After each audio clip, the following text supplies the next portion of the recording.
Film अपने पहले दृश्य में भारत में गुपचुप तरीके से अवैध हथियारों की तस्करी से शुरू होती है। भारतीय सीमांत प्रदेश राजस्थान से यह हथियारों का जखीरा कई दलालों के सहयोग से गुजरता है।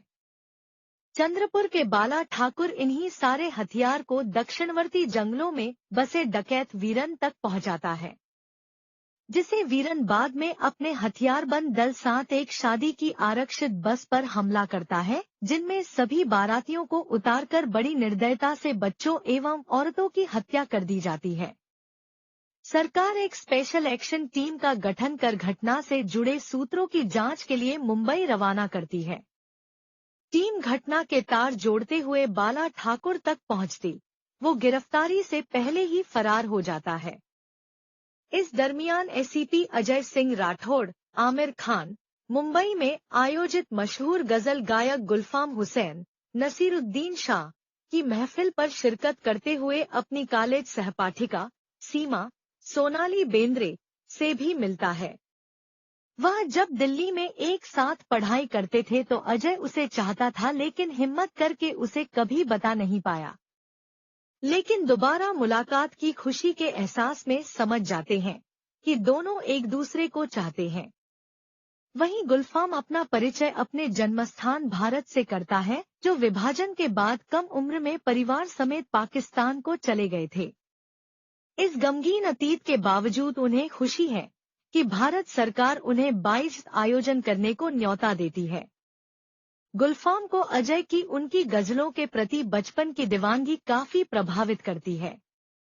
उम्र में बराबरी न होने पर भी दोनों अच्छे दोस्त बनते हैं। वहीं स्पेशल एक्शन टीम अब इंस्पेक्टर सलीम, मुकेश ऋषि, एक मुस्लिम पुलिसकर्मी का सहयोग लेती है, जिसके चंगुल से कुख्यात अपराधी सुल्तान फरार होता है। इस प्रयास में 2 अफसर मारे जाते हैं, जिससे उसे नाकामी का जिम्मेदार मानते हुए उसके वरिष्ठ अफसर की उल्लंघना झेलनी पड़ती है। सलीम के अपने विभाग के प्रति कर्तव्यनिष्ठा और गुप्त नेटवर्क की विशेषज्ञता होने के बावजूद एक मुसलमान होने के कारण उसे दोहरा बर्ताव सहना पड़ता है, क्योंकि वरिष्ठ अधिकारियों को लगता है कि सुल्तान के फरार होने में सलीम का हाथ है। वहीं उसकी नाराजगी तब भी कम नहीं होती जब अजय उसके टीम प्रमुख में आता है, जो कभी प्रशिक्षण के दौरान उसका जूनियर रहा था। अजय टीम में सलीम को जुड़ने का प्रस्ताव रखता है, जिसे सलीम बेरुखी से नकार देता है। अजय बताता है, आईएएस बनने की वजह अपने पिता द्वारा कुछ संदिग्धों के खिलाफ बयानबाजी से है, जिसके बदले में आतंकवादी उसके बड़े भाई की हत्या करते हैं। अगले प्रकरण में अजय के पिता का अपहरण कर इतनी यातना दी जाती है कि वो गूंगे हो जाते हैं। इस जुल्म से प्रतिकार लेना उसकी पुलिस अफसर बनने की प्रेरणा बनती है। वहीं अजय की जानकारी से बाहर गुलफाम पाकिस्तानी गुप्तचर विभाग का काम करता है, जो भारत में गुपचुप तरीके से दोनों ओर आतंक और तबाही मचाने की अगुवाई करता है। जब तक गुलफाम अजय का पसंदीदा रहता है, अजय उसके लिए मुसीबत नहीं है, क्योंकि उसकी हर गतिविधियों का पता उसे चलता रहेगा। वहीं सलीम, बाला ठाकुर के ठिकाने का पता उसके चंगुल से छूटे सुल्तान को दोबारा पकड़कर ढूंढ निकालता है। सलीम यह जानकारी अजय को सौंप अपनी नाराजगी मिटने का संकेत देता है और सलीम टीम से जुड़ने के प्रस्ताव को स्वीकृति देता है। बाला को दबोचने की मुठभेड़ में अपराधी बाला ठाकुर की हत्या होती है और अजय गंभीर रूप से जख्मी होता है। उधर सुल्तान फरार होने के लिए अपने खास आदमी शिवा के साथ तैयारी करता है। जिन हथियारों और गोला बारूदों की बड़ी खेप को वीरन और उसके आतंकी साथियों तक पहुंचाना था, वो पकड़ी गई, इसलिए ऑपरेशन सफल माना जाता है। सुल्तान की इसी नाकामी पर गुलफाम उसकी मौत का फरमान देता है और उसके पाकिस्तान भाग जाने की गलत जानकारी देता है। वहीं स्वास्थ्य ठीक होने पर अजय को ज्योतिष संबंधी पर्ची मिलती है, जिसके सूत्र पर टीम राजस्थान के बाहित क्षेत्र के रामबंधु गुप्त उर्फ मिर्ची सेठ से मिलती है। जांच दल अजय और सलीम को गुप्त कैंप इंतजाम कराने और मिर्ची सेठ की प्रत्येक सूचना पहुंचाने की हर संभव कोशिश करती है। अजय निरीक्षण के लिए बाहित पहुंच संयोगवश गुलफाम से भी मिलता है, जो अस्थायी तौर पर अपने पूर्वजों के किले में ठहरता है, बाहिद के नजदीकी क्षेत्र में है। गुलफाम राजनीतिक हितों के लिए इस निरीक्षण को किसी भी तरह स्थगित कराने की कोशिश करता है और अजय को इस इन्वेस्टिगेशन से हटाने के लिए जानलेवा हमले का आदेश भी देता है, लेकिन कोई फायदा नहीं मिलता।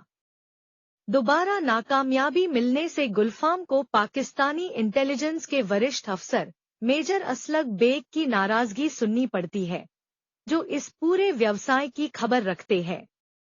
वहीं अजय काफी सारी जानकारियां जुटा लेता है, पर जिन सूत्रों से संबंधित संदिग्ध शख्स गुलफाम को वह ढूंढ रहा है, वह सिरा उसे नजर नहीं आ रहा।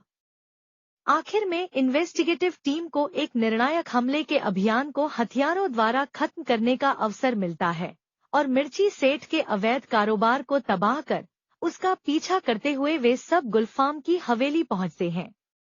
वहीं अजय को गुलफाम के अब तक के दिए धोखे का एहसास होता है, पर वो जानता है कि पुख्ता प्रमाण के अभाव में गुलफाम को आरोपी सिद्ध नहीं कर सकता। इसके लिए वह उकसाने की तरकीब लगाता है और गुलफाम को चाल में फांसते हुए बेग को मरवाकर उसे गिरफ्तार करता है।